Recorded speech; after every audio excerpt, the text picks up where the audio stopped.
एक छोटे से गांव बसंतपुर में एक आदमी रहता था जिसका नाम था रमेश। रमेश बहुत आलसी था, न काम की चिंता न घर की फिक्र। दिन भर घर में पड़ा रहता था, मानो दुनिया उसके इशारे पर चलती हो। एक दिन की बात है। ओ सुनीता, भूख से पेट में आग लग रही है, जल्दी से कुछ खाने को दे दो वरना मैं मर जाऊंगा।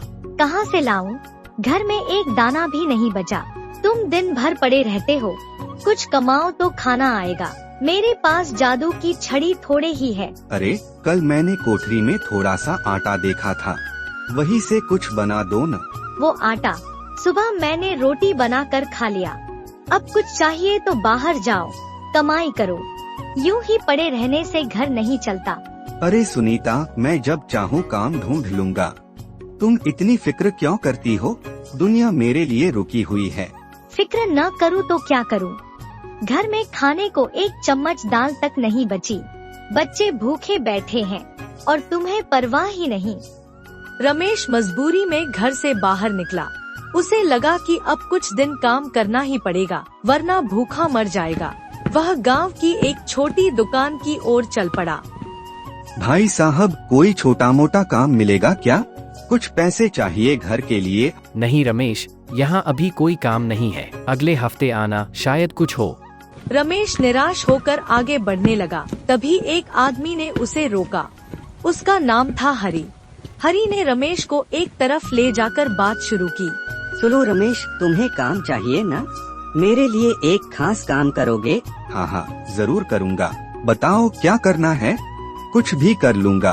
तुम्हें जासूसी करनी है। जासूसी? वो भी किसकी? ये कोई मजाक है क्या? मेरी पत्नी सरिता की। कोई मजाक नहीं है रमेश। अरे तुम पागल हो गए हो क्या? अपनी बीवी की जासूसी? ये क्या नया ड्रामा है? हंसो मत, मैं तुम्हें सब बताता हूँ। सरिता रोज दोपहर में कुछ घंटों के लिए घर से गायब हो जाती है।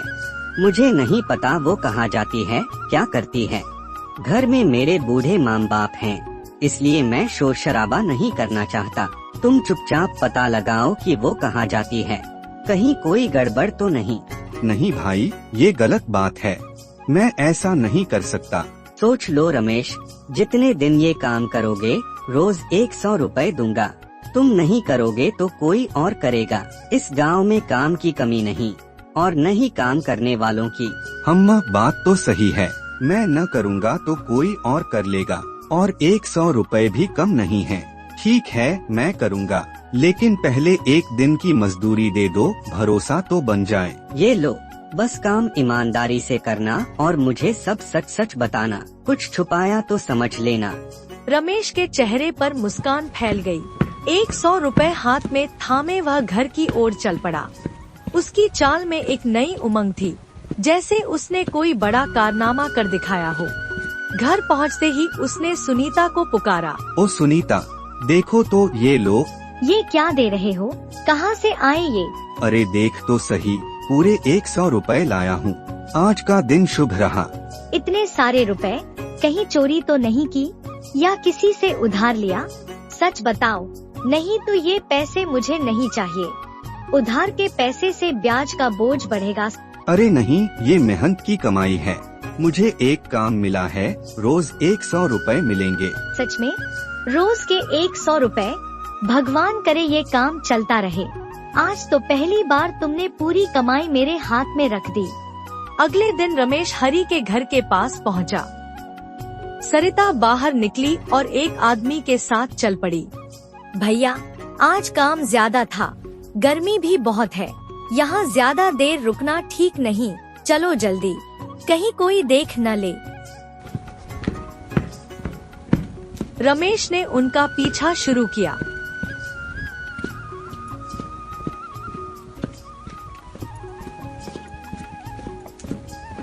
दोनों गांव के बाहर एक झोपड़ी के पास रुके।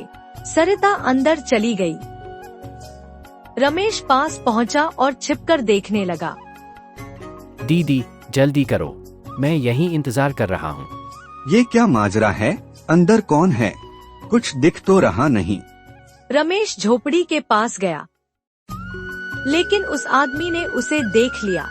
अरे तुम कौन हो? यहाँ क्या कर रहे हो? सीधे अंदर घुस जाओगे क्या? अरे नहीं नहीं भैया, मैं तो बस रास्ता भूल गया था, गलती हो गई। देखकर चलो, ऐसे किसी की झोपड़ी में नहीं घुसते। जाओ यहाँ से। रमेश डरकर वहाँ से भाग गया।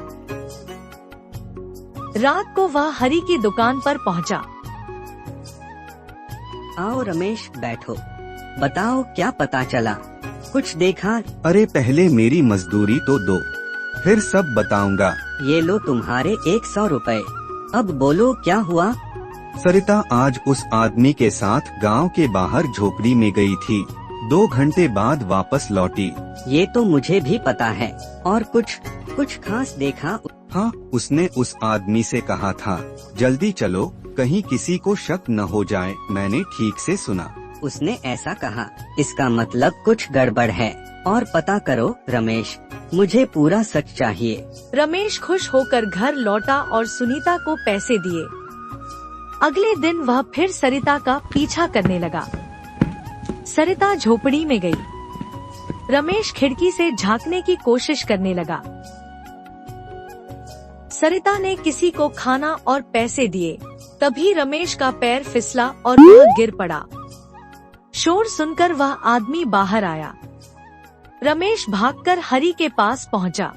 अरे ये क्या हाल बना रखा है, क्या हुआ? ये सब तुम्हारे चक्कर में हुआ। सरिता फिर झोपड़ी में गई थी। उसने किसी को खाना और रुपए दिए। किसे दिए?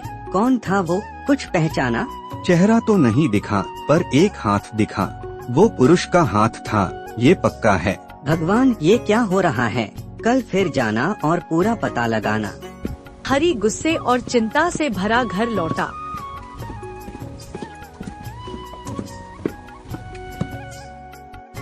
उसने सरिता से सवाल करना शुरू किया। आज तुम फिर कहाँ गई थी? सच बताओ।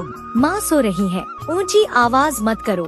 मुझे माँ बाप की सेवा करनी है। बात को टालो मत, मुझे जवाब चाहिए। तुम्हारी फिजूल बातों के लिए मेरे पास वक्त नहीं। घर की शांति मत बिगाड़ो। हरी का गुस्सा ठंडा नहीं हुआ। उसने अगले दिन खुद सच्चाई जानने का फैसला किया। दोपहर होते ही सरिता उस आदमी के साथ निकली। रमेश पीछे पीछे था। हरी भी थोड़ी दूर से सब देख रहा था। सरिता झोपड़ी में घुसी। रमेश खिड़की से झांकने लगा, लेकिन वह आदमी उसे पकड़कर रास्ते में ले गया और मारने लगा। तुम हमारा पीछा क्यों कर रहे हो? सब पता है मुझे। अरे छोड़ो, मैं कुछ नहीं जानता। तभी हरी वहाँ पहुँच गया। इसे छोड़ो, क्यों मार रहे हो? ये हमारा पीछा कर रहा था, इसे सबक सिखाऊंगा। अरे ये हरी है, इसने मुझे सरिता के पीछे लगाया था। तभी सरिता बाहर आई। उसकी आंखों में गुस्सा और दर्द था। आप मेरी जासूसी करवा रहे थे? आपको क्या लगा मैं बेवकूफ हूँ? तो तुम रोज यहाँ किससे मिलने आती हो? अंदर कौन है? सब झोपड़ी में घुसे। वहाँ एक बूढ़ा आदमी बिस्तर पर पड़ा था, कमजोर और बीमार। ये मेरे पिता हैं। सरिता मेरी बहन है। मुझे नहीं पता था कि ये मेरे पिता है। इन्होंने मुझे बचपन में किसी और को दे दिया था। बेटा, मुझे माफ कर दो। गरीबी ने मुझे मजबूर किया था। मैंने तुम्हें एक अमीर घर में गोद दे दिया। सरिता, तुमने ये मुझसे क्यों छुपाया? आपके माँ बाप ने मेरी शादी अमीर घर की लड़की समझकर की थी। अगर उन्हें पता चलता कि मेरे असली पिता गरीब हैं और भाई मजदूर, तो क्या सोचते? तुम भी ना। चलो घर, अब तुम्हारे पिता और भाई हमारे साथ रहेंगे। इस तरह एक गलतफहमी ने सच को सामने ला दिया। हरी और सरिता ने अपने परिवार को फिर से जोड़ा और सुखी जीवन शुरू किया। अगर वीडियो पसंद आए तो लाइक, कमेंट और सब्सक्राइब करें।